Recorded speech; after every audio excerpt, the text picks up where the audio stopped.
that Chase Daniel will be at the helm rather than Trubisky? It's a big deal that Trubisky's not playing, yes, because the one team that can throw a monkey wrench into these high-flying offenses this year in the playoffs, the team that's not really built for offense, the one that's built for defense is the Bears, because they play a special defense. But in this day and age, you also have to be able to move the ball. And Trubisky, the jury's still out on him. You would say the stock is maybe holding right now on Trubisky, maybe ticking up, maybe. Maybe the arrow we're hoping is pointing up, because we don't want to see people fail, obviously. And the Bears are going to need him to be a good quarterback to make a run. Now, if you look at their season, the only wins they have on the road, the Bills, so what? The Cardinals, so what? Right? They beat the Vikings at home. They have some good wins at home. But they have so what wins on the road. This would not be a so what win. This is how you have to see the progression of a team. Can they beat a divisional rival who's a solid team? The Lions are basically an 8-8-ish team. I know they're 4-6 right now, but win against the Lions, it's not a terrible win. It's a nice win. Divisional rivals, national attention game on Thanksgiving, short week, right? The whole thing. What's Trubisky got then? Can they get a road win that's actually meaningful with him under center? I was really looking forward to seeing that. And it's not just like, hey, he has to prove it. So it's not just an issue of like, well, we don't have the answers. It's an issue of experience for him, too. He's an inexperienced quarterback. These are the kind of situations he needs to be in, gain experience from, and eventually thrive in if the Bears want to do anything in these playoffs coming up. And I think they'll make it. And I think they're the one team that has a shot to throw a monkey wrench in the Saints, Rams, like those type of teams' plans. I think it's a big deal he's not playing today. It's a bigger deal for the Lions. And it's a bigger deal for the Lions from the standpoint that even though you're in your first year with head coach Matt Patricia and you're 4-6, with Matthew Stafford not being ultra impressive, he's completing about 66% of his passes, but he's got about a QBR about 50. Okay, here's the deal. If you lose to Chase Daniel, who's got his third career start, and no, mind you, we saw Chicago beat the Detroit Lions in Chicago a couple weeks ago. Was it 34-22?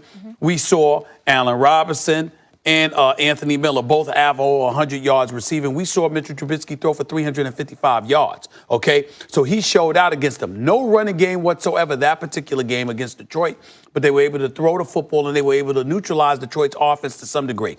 I'm looking at it from the standpoint, it'll tell me a lot. It's a big deal from the standpoint that if you're the Bears and you win this game without Trubisky, with Chase Daniels in his third career start on Thanksgiving, that says something to me about the character of your team overall, what you have around Mitchell Trubisky. But I say it's a bigger deal to me to Detroit because I'm looking at you and I'm saying to myself, you lose to Chicago with Chase Daniel leading the way. I really got a problem with you. Hold up. They don't have Marvin Jones or Kerryon Johnson. I understand that. That's a good point. I didn't realize they didn't have Kerryon. I knew they didn't have Marvin, but I didn't realize they didn't have, so I appreciate that knowledge. Since they don't have Kerryon, that might be a big deal because he's averaging like over 5 yards Can a we carry. acknowledge also Kerryon Johnson's name for a second again, which we did last year? It's the greatest name for a running back I say this on fantasy every I said it last year when he was in college. Now, whatever. it's the greatest name for, and the fact that he's actually balling at times, that's amazing. He's balling, but I still it's the greatest story in sports right now. Kerryon Johnson. At some point in time, you're Matthew Stafford getting paid over $27 million. You've been in the league all of these years. You've never won a playoff game on a Thanksgiving Day football game. You're going to lose to Chase Daniel. I know you're going against Chicago's defense, not Chase Daniel, but still, I'm just looking at it from that perspective. I just am. Well, listen, first of all, Chase Daniels, he knows the system because he was with Matt Nagy in Kansas City. So this is a guy this whole thing, Chase Daniels, he's not, not like he's not familiar with the system. So I give him some credit with that. But I think the biggest thing with Chicago, they're coming off the shortest week in NFL history. They played on Sunday night.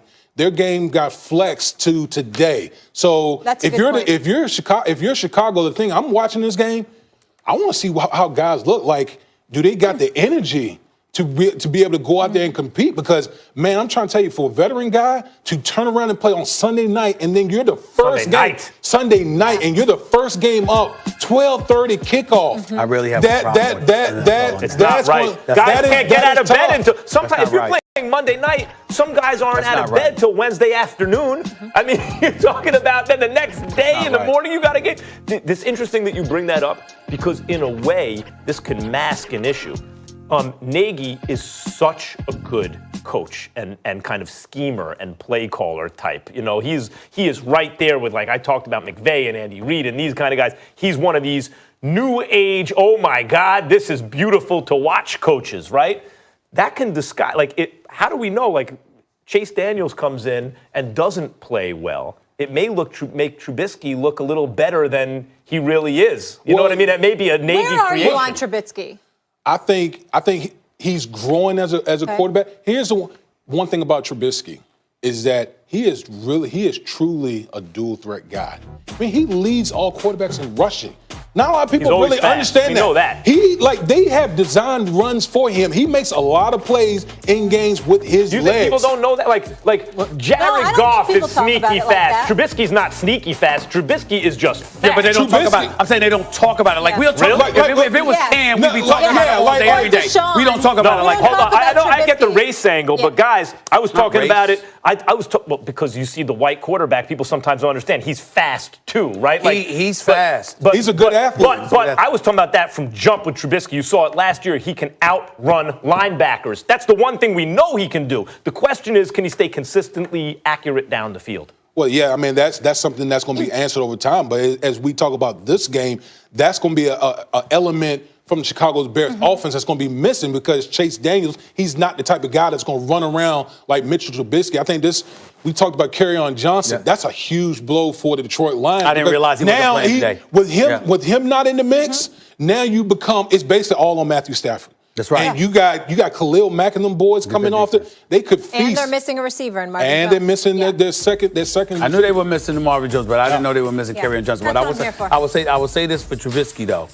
We made a lot of noise about them passing up on Deshaun Watson and then ultimately Patrick Mahomes. We're doing that less and less now as we watch Trubisky unfold. If he gets accuracy downfield, like you pointed to, Max, it's a problem. Because of his wheels, what he can do athletically, he could end up being a very impressive pick. With that head coach. When you got a coach scheming guys open constantly, and you got an insane a great defensive player in his prime, doing something in an excellent defense. If that quarterback can do that consistently, can they draft a wide receiver named Catch the Ball Jones or Smith or something? They got Kerryon Johnson. Is there a Catch the Ball in college somewhere? Damian, you'll be back with us in just a little bit. Yes, I will. Your chipper self, good stuff.